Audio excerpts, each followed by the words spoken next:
Mari kita masuk di dalam doa. Kasih Tuhan, Engkau sudah memimpin kami hingga pada saat ini. Kami akan merenungkan firman-Mu. Kiranya Tuhan akan campur tangan dan menolong, supaya firman Tuhan boleh menumbuhkan iman kami lebih setia kepada Engkau. Terima kasih Bapa, dalam nama Tuhan Yesus kami sudah berdoa. Amin. Firman Tuhan pada saat ini diambil dari Filipi 1 ayat 21. Filipi 1 ayat 21 demikian firman Tuhan. Karena bagiku hidup adalah Kristus dan mati adalah keuntungan. Saudara sekalian dikasihi Tuhan, apa yang menyebabkan orang seringkali bertengkar, baik dengan saudara, dengan perkumpulan, persekutuan, gereja, perusahaan, dan lain-lain? Itu semuanya adalah kesombongan dan iri hati. Egois, tidak mau mengalah satu sama lain. Kalau kita melihat surat Filipi ini, mengapa terjadi pertengkaran? Yaitu karena egoisme, ingin menang sendiri. Sebab zaman now, orang hidup ingin bebas, tidak mau terikat, tidak mau dikendalikan, konsumtif. Sebab di TV ditayangkan segala sesuatu, segala hal, segala macam dengan kemudahan-kemudahan, sehingga mereka mencintai dunia ini dengan segala keinginannya. Manusia berpusat pada diri sendiri. Mereka memiliki tendensi suka memperoleh pujian, acungan jempol atas apa yang mereka lakukan, baik itu dari keluarga, masyarakat, gereja, perusahaan, dan lain-lain. Segala sesuatu yang ada dalam diri mereka, nilai diri mereka lebih baik dibanding dengan orang lain yang ada di sekitarnya. Dan ini memang sudah tercatat dan sudah dibuatkan di dalam firman Tuhan. Kalau kita membaca di dalam 2 Timotius 3 ayat pertama sampai dengan ayat yang kelima, ego dan dunia menjadi pusat dalam hidup mereka, di mana manusia mencintai diri sendiri dan mencintai uang. Manusia mencintai hawa nafsu. Manusia ingin kaya tanpa kerja, mencuri, merampok, melacur. Bahkan beberapa hari yang lalu itu di kota Lawang, di pasar Lawang, anak-anak muda memaksa diri untuk meminta uang, meminta barang, bahkan dengan cara kekerasan. Mereka melakukan hiburan tanpa hati nurani, yaitu melakukan perkelahian, judi online yang banyak korbannya, dan banyak yang pada akhir-akhir ini melakukan bunuh diri karena stres dan persoalan yang begitu kompleks di dalam hidup mereka. Pengetahuan tanpa karakter. Banyak orang pandai, yaitu merugikan orang lain dengan cara-cara penipuan yang sangat canggih pada saat ini dengan berbagai macam cara.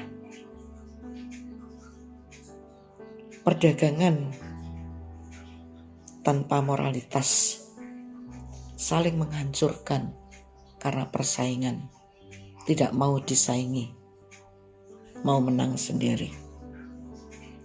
Pengetahuan tanpa kemanusiaan, menggunakan zat-zat beracun untuk mengawetkan makanan yang menyebabkan orang lain sakit, itu pun mereka tak peduli, bahkan juga sampai mati.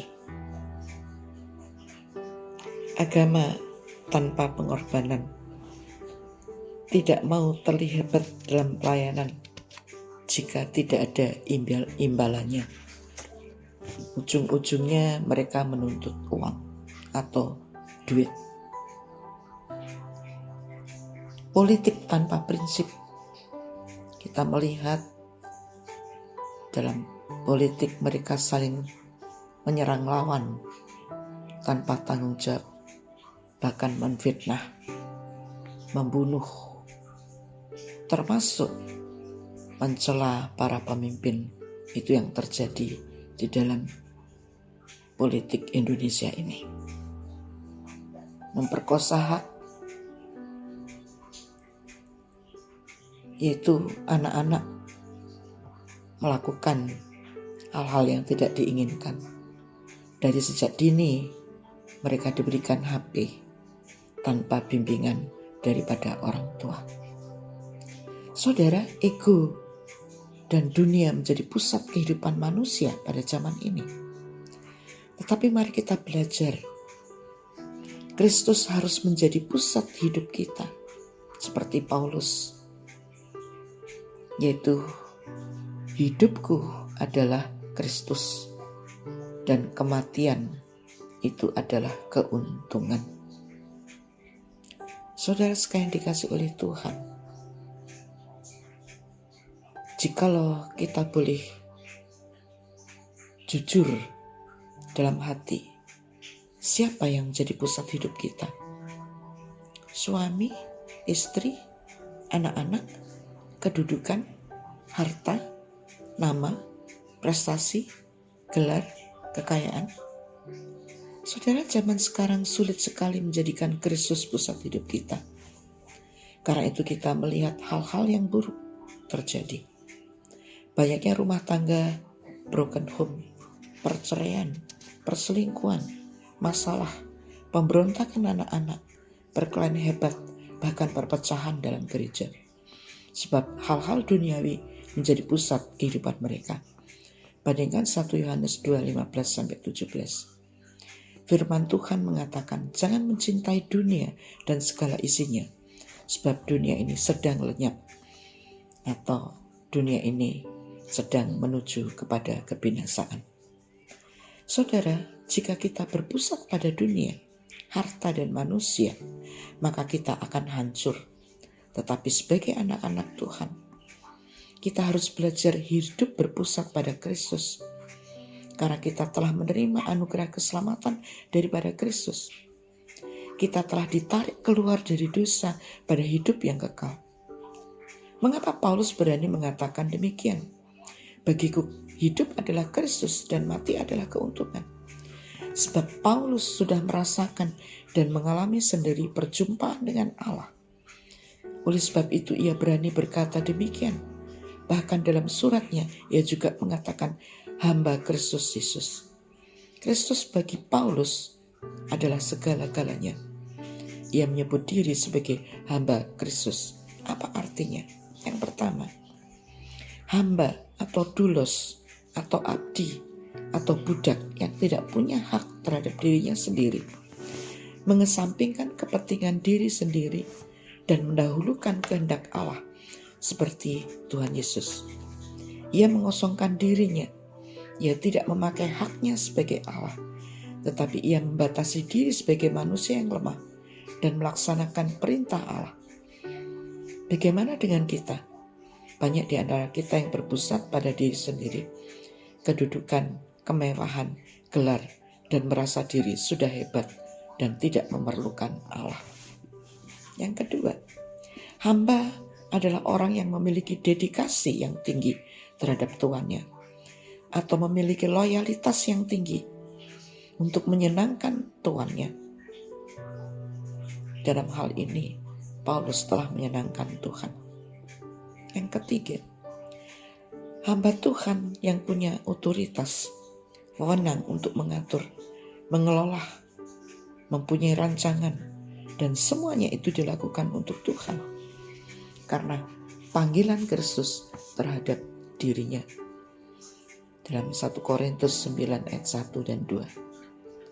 Sebab hamba Tuhan punya panggilan khusus, yaitu untuk memberitakan Injil. Filipi 1 ayat 2 sampai ayat 4. Bagi Paulus, Kristus adalah pusat hidupnya, sekalipun ia punya segala sesuatu untuk bermegah. Ia seorang yang kaya, berpendidikan tinggi, punya kedudukan, 1 Korintus 12 ayat 9-10. Ia tidak mau bermegah atau menyombongkan diri. Bahkan ia merendahkan diri. Ia berkata, dalam kelemahan ia menjadi kuat karena kekuatan dari Kristus. Dalam kelemahan ia menjadi kuat karena kasih karunia daripada Allah sendiri. Saudara, mengapa Paulus menjadikan Kristus pusat hidupnya? Mari kita belajar beberapa hal dari Paulus. Yang pertama, Paulus sadar bahwa dirinya bukan miliknya sendiri setelah ia percaya dan menerima kasih karunia Allah dan ia diselamatkan. Jadi dirinya bukan miliknya sendiri. Efesus 2 ayat 8-9. Galatia 2 ayat 10. Filipi 1 ayat 20 dan 21. Hidup Paulus adalah milik Kristus. Jadi seluruh aspek hidupnya adalah dipertanggungjawabkan pada Kristus. Totalitas hidupnya untuk Kristus. Bagaimana dengan kita? Setelah kita percaya dan menerima anugerah Kristus dari Allah, apakah hidup kita untuk kemuliaan Tuhan? Apakah untuk Kristus? Mari kita merenungkannya. Kedua, Paulus sadar jika hidupnya untuk Kristus, maka hidupnya di dunia ini hanya ada satu tujuan, yaitu melakukan kehendak Kristus. Kehendak Kristus bagi Paulus adalah memberi buah. Karena itu dalam hidup Paulus tidak berhenti untuk memberitakan Injil sampai akhir hidupnya. Memberi buah bagi Kristus, melayani, memenangkan jiwa bagi Kristus. Lalu bagaimana dengan kita? Saudara, Allah memberi kesempatan hidup. Jangan disia-siakan. Tetapi sebaliknya, dengan ucapan syukur, harus menjadi saksi. Paulus menempatkan Kristus di atas segala-galanya. Yang ketiga, Paulus melayani Tuhan untuk membalas kasih Tuhan. Ia mengasihi orang-orang yang dikasihi Tuhan. Tidak ada perasaan iri dengki dalam diri Paulus. Ayat yang ke-16. Sekalipun dia dalam keadaan dan situasi yang sukar, pelayanan banyak kritikan, tidak ada yang mendukung, tetapi penerimaan Allah terhadap dirinya cukup karena ia milik Allah dan bukan milik dirinya sendiri. Jika ia dikritik dan dihina, berarti orang itu mengkritik dan menghina Allah. Siapa yang menghina orang cacat, ia menghina penciptanya. Amsal 17 ayat yang ke-5. Dalam setiap situasi dan kondisi, Paulus bergantung pada kelimpahan dan kekayaan Allah yang sumber segala sesuatu. Karena itu Paulus membiarkan Allah berkarya di dalam dirinya. Antara lain, ia membiarkan Kristus yang menuntun pikirannya. Segala pikirannya diserahkan pada Kristus, sehingga semua dikontrol oleh Kristus. Filipi 2 ayat 5. Ia memiliki pikiran Kristus, memiliki natur dan dorongan dari kehidupan yang dibangkitkan dan diperbaharui roh kita. Mempunyai pandangan Kristus, belajar memiliki pikiran Kristus. Firman Tuhan Efesus 5 ayat pertama.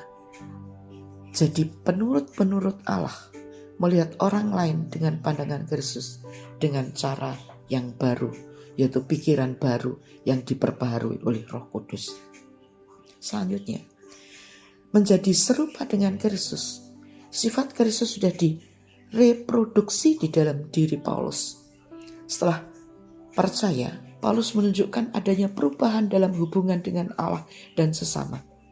Memiliki hati Kristus yang berbelas kasihan, memberi pengampunan kepada orang lain.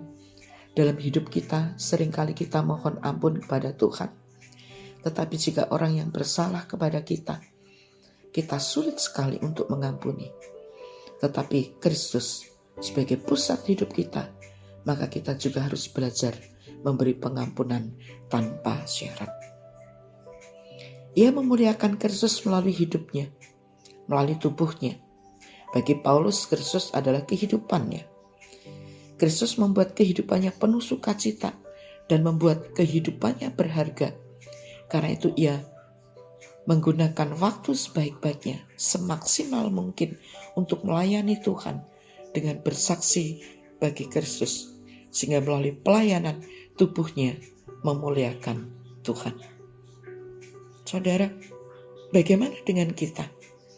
Sudahkah Kristus menjadi pusat kehidupan kita? Ataukah kita masih berpusat pada diri kita sendiri dan mementingkan kehidupan pribadi kita? Padahal Allah telah menyelamatkan kita dan telah memberkati kita dengan segala hal yang kita boleh nikmati sekarang ini. Marilah kita belajar menjadikan Kristus sebagai pusat hidup kita, sebab Ia sumber segala sesuatu bagi semua orang percaya. Kiranya firman Tuhan menjadi berkat bagi kita semuanya. Mari kita masuk di dalam doa. Terima kasih ya Bapa, kiranya firman-Mu boleh mengingatkan kami semuanya, supaya menjadikan Engkau, menjadikan Allah sebagai pusat hidup kita seperti Paulus. Suara manusia telah berhenti, tetapi biarlah Roh Kudus yang selalu berbicara kepada setiap kami. Terpujilah nama-Mu di dalam nama Yesus Kristus yang telah menyelamatkan kita dari maut dan dosa. Kami berdoa.